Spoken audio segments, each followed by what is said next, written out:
Official Facebook পেজে আপনাদের স্বাগত জানাচ্ছি। আমি ফারুক রাজ। আজ আপনাদেরকে কৃষি ও কৃষকের গল্পের এই পর্বে থাকছে খুলনা বিভাগের সবথেকে বড় কৃষির প্রজেক্ট, সেই তরুণ উদ্যোক্তা সজল ভাইয়ের গল্প নিয়ে। আমি আছি এই যে এখানে, এটা জর্ডানের একটা ফল কমলা। মূলত এরকম কমলা সহ সজল ভাইয়ের 27টি বাগানে প্রায় 550 প্রজাতির ফল রয়েছে। কৃষির নানান নতুনত্ব রয়েছে তার এই ফল বাগানে। সজল ভাই আমাদের সাথে আছে। সজল ভাই, আসসালামু আলাইকুম, কেমন আছেন ভাই? আলহামদুলিল্লাহ ভাই, আপনি ভালো আছেন? আলহামদুলিল্লাহ। আচ্ছা, আমরা মূলত এই আপনার এই যে ফলটা দেখতে পাচ্ছি, অসংখ্য ফল ঝুলে আছে গাছে। জি ভাই। আসলে আপনার কত সাল থেকে মূলত শুরু করা হয়েছে, আর এই আসার আগের আপনার অবস্থাটা কেমন ছিল? মানে আসলে শুরুর আগে তো অনেক কষ্ট, অনেক করতে হয়, মূলত কিভাবে? আমি আপনার 2009 সালে শুরু করছিলাম। আমি একজন বেকার ছিলাম।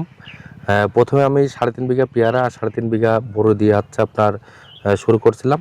তারপরে আপনার 2010 সালে গিয়ে দেখলাম যে ফল চাষে অনেক ভালো একটা লাভজনক একটা চাষ। তারপরে আপনার আমি কিছু জমি লিজ নিই।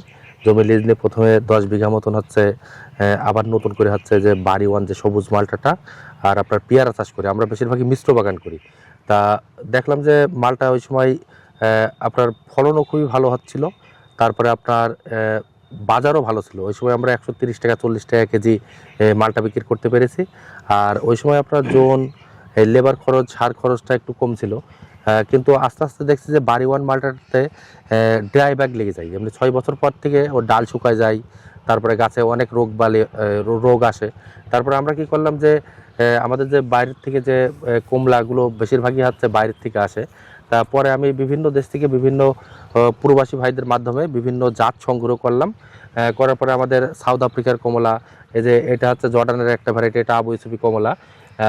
তারপরে আমি অস্ট্রেলিয়ার ইয়েলো কিং মালটা, এগুলো সংগ্রহ করার পরে দেখলাম যে আমাদের যে বাইরের থেকে যে মালটা কমলাগুলো আসে তার থেকে এগুলো রসালোও বেশি, মিষ্টিও বেশি, খাইতেও খুব সুস্বাদু। আর এগুলো আমাদের বাংলাদেশের মাটিতে ব্যাপক আকারে একটা ডিমান্ড রয়েছে। এটা পাইকারি আপনার 200 টাকা কেজি এটা পাইকারি 200 টাকা কেজি বিক্রি হয়? পাইকারি 200 টাকা কেজি। আসলে সজল ভাই, আমরা যেটা দেখেছি বাংলাদেশের বিভিন্ন অঞ্চলে যখন এই কমলা চাষ শুরু হয়েছে, বাড়ি অন দিয়ে পয়সা মালটা দিয়ে অনেকেই কিন্তু মুখ ফিরিয়ে নিয়েছে। কিন্তু ওটা আপনার ওই যে গামলে লেস লেগে যায়, ড্রাই ব্যাগ লেগে যায়, তারপরে আপনার ঘামাস লেগে যায়, ওই যে আপনার গাছে আঠা বের হয়ে যায়। ওটা আপনার বাংলাদেশের সর্বপ্রথম মালটাই ছিল আপনার বাড়ি ওয়ান। তা আমরা এখন টোটালে মালটা কমলার 197টা ভ্যারাইটি নিয়ে কাজ করছি, সবই বাণিজ্যিক জাত। আর এগুলো বেশিরভাগই ইয়েলো মালটা। ইয়েলো মালটা, জি।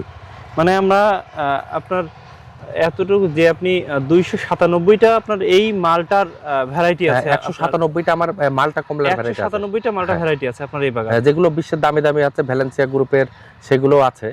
আবার আমরা রামভুটান নিয়ে কাজ করছি, অ্যাভোকাডো নিয়ে কাজ করছি, লঙ্গান করছি, আমার আঙ্গুরের বাগান আছে। তারপরে আপনার পাশিমল লাগাইছি। তারপরে আমার লাল কাঁঠাল, পিঙ্ক কাঁঠাল। তা আমি টোটাল আপনার 550 প্রকারের ফল নিয়ে কাজ করছি। আর আমাদের এটা চুয়াডাঙ্গা জেলা, জীবননগর উপজেলা, মানিকপুর গ্রাম। যারা দর্শক থেকে ট্রেন ধরেও আসতে পারবে, আর বাসে আসলে জীবননগর থেকে আসা যাবে। বললেই হবে যে মানিকপুর গ্রামে ফলের বাগান দেখতে যাব, বললে আমাদের লোকেশনে আপনার যে কোনো ভ্যান আওলা ওটা নিয়ে আসতে পারবে।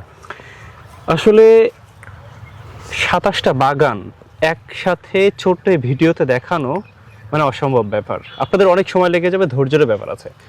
আপনাদেরকে সব শর্টকাটে বা সহজ ভাষায় বলবো যে আমার পাশেই একজন সফল উদ্যোক্তা, আমাদের সজল আহমেদ ভাই। আসলে তার এই প্রচেষ্টা আজকে এত বড় পর্যায়ে এনে দিয়েছে।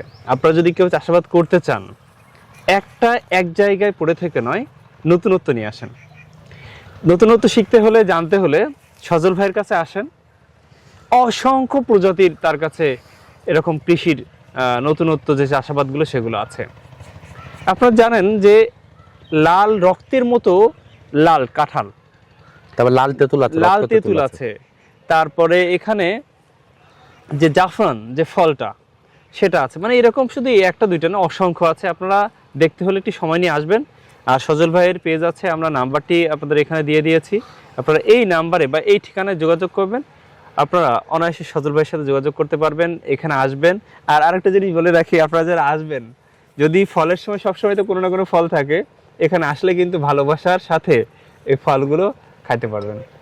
মিস করবেন না নতুনত্ব কৃষি নিয়ে জানতে, অবশ্যই চলে আসুন।